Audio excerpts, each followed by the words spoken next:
The Red Raiders are headed down to the Bahamas for the Battle for Atlantis tournament, which features some of the biggest names in college basketball. In today's video, we'll preview that tournament and give you every team involved, the odds to win it, and the players you need to know. Hey, how's it going, everybody? It's RC Maxfield here for the Back to 12 podcast. If you haven't already, be sure to like the video, hit that subscribe button and notification bell to stay in the know on Texas Tech men's basketball all year long, right here on your one-stop shop for everything Texas Tech men's basketball, including film breakdowns, game previews, game recaps, and so much more. We've got you covered here on one of the most engaging Texas Tech communities here on YouTube in the Back to 12 podcast channel. And speaking of engaging, I want to hear from you guys. You tell me, who do you have winning the Battle for Atlantis?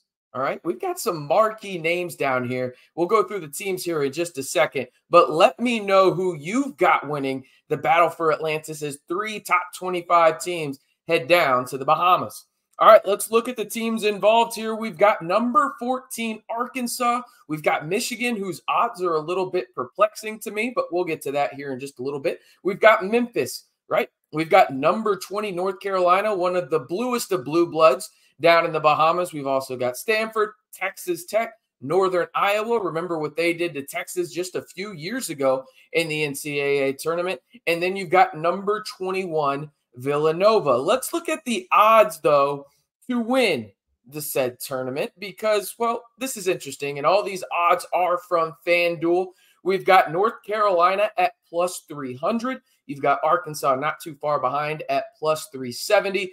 Then you've got Villanova, the Red Raiders' first opponent. We'll look at the bracket here in just a second after we go over the odds at plus 420. Memphis at plus 500. Texas Tech comes in at plus 600. After that, then you've got Stanford out there on the West Coast traveling all the way to the Bahamas. They are at plus 900. Michigan, as I mentioned, at plus 1,200. Feels kind of sneaky-ish, maybe not. And then Northern Iowa rounds it out at plus 4,000. But let's look at the bracket for this tournament. As you can see right here, I listed also in this tweet, you should follow me on Twitter, at RCNB323. The rankings for KenPom at the time of this tweet, right? This has changed a little bit, and I love KenPom. They do adjusted offense, adjusted defense. It's really my go-to in terms of actually looking at where college basketball teams rank. And honestly, if it wasn't for the Maui Invitational, this would be the marquee tournament during Feast Week. But Maui is just absolutely loaded this year with Gonzaga, Purdue, Syracuse, and multiple other teams as well that highlight that field. But this is a pretty damn good one as well. As you can see, North Carolina faces Northern Iowa, then Villanova, Texas Tech, Michigan, Memphis, and then the Razorbacks of Arkansas face off against the Cardinal of Stanford to round out that day. Winners to the right, losers to the left. The first game there, though, will be with North Carolina and Northern Iowa starting on Wednesday. So it's going to be really interesting to see kind of where this tournament goes. But here, we're going to talk about some of the players that you need to know. And we're going to start at the top with North Carolina. You got to know Armando Bacot at this point. He is the leading rebounder all time for North Carolina. Him and R.J. Davis make that team go. But you should know Elliot Cadeau. He is a 5-star point guard, right?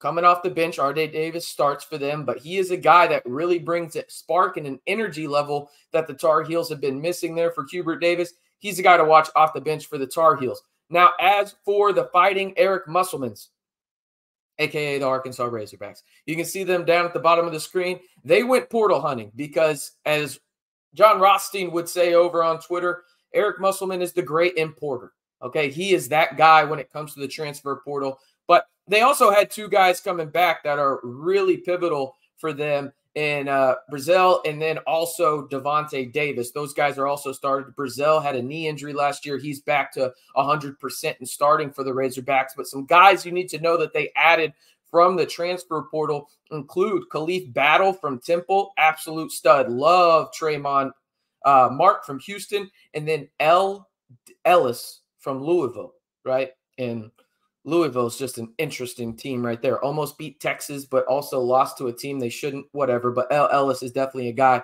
you should know for the Razorbacks. As for Villanova, another team with a ton of transfers on it.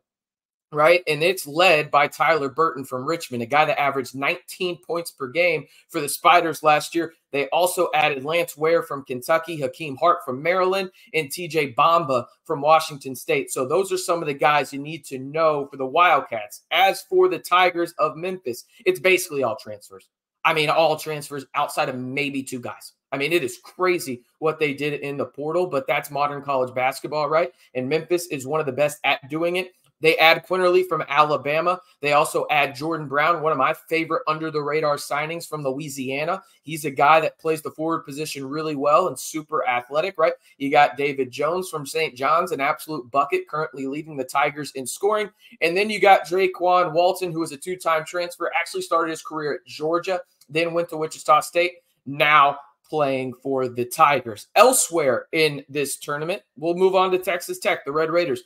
They return an all Big 12 freshman first-teamer in Pop Isaacs, but they also added a ton in the portal, okay? They returned about 5 guys, did the Red Raiders from last year, but really not a lot of production. You lose guys like Devion Harmon. You lose a guy like Jalen Tyson to the portal. You lose a guy like Fardaz Amack, so on and so forth, right? But Texas Tech did a good job, did Grant McCaslin, in year number 1 of going out and addressing needs and getting veteran players along with a mix of guys that could be potentially at Texas Tech long-term, right? Some of the guys that they added as 1-year guys include Joe Toussaint, you got Devin Cambridge, and then you got Warren Washington. Joe Toussaint, obviously from a former Big 12 foe. Now, on the good guys, if you ask Red Raider Nation, he moved from West Virginia after the Bob Huggins ordeal down to the 806 in Lubbock. And then they got 2 guys from Arizona State, in Devin Cambridge and Warren Washington. The other guy you need to know from the portal that they had was Darion Williams, the Mountain West Freshman of the Year. He's starting at the 4 spot for Texas Tech, really the 3 or the 4. They interchange, do Cambridge and Williams, but he is a guy that really does a lot of things and is a Swiss Army knife almost in a way for Texas Tech on both ends. He's a guy you need to know as well. As for Stanford, they're one of the few teams in this tournament that get a lot of their scoring back.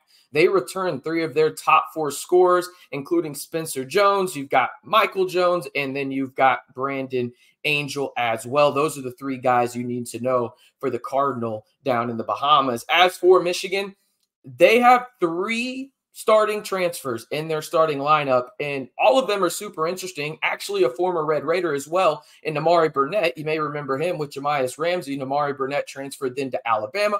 He is now up in Ann Arbor with the Wolverines. But you've got him. You've got Oliver in as well. You've got Trey Jackson. They've got some guys on that team, does Coach Howard, and they're interesting to me. They might be a team that's sneaky, or they could just fall flat on their face. I really could see it going either way for Michigan, but those 3 transfers are going to be pivotal to the Wolverines' success this year. And then for Northern Iowa, the 3 guys you need to know are Nathan Hess. He is averaging 14.3 points per game. Also, their leading rebounder. You got Tayton Anderson, who is averaging 11.3 points per game. And then they're starting big man. You got Jacob Hudson, who's averaging 11 points per game.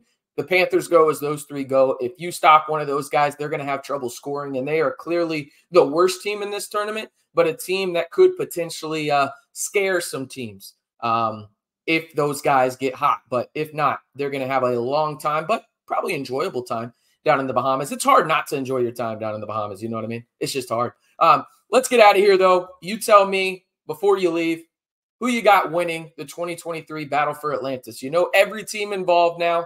You know some of their star players, who to watch for, the odds. Let me know down on the pinned comment below who you've got winning the 2023 Battle for Atlantis down in the Bahamas. I am RC Maxfield, reminding you one more time, if you haven't already, be sure to hit that like button, subscribe, and turn on those notifications to stay in the know on Texas Tech men's basketball and Big 12 basketball in general all year long, right here on one of the most engaging Texas Tech communities on YouTube in the Back to 12 podcast channel.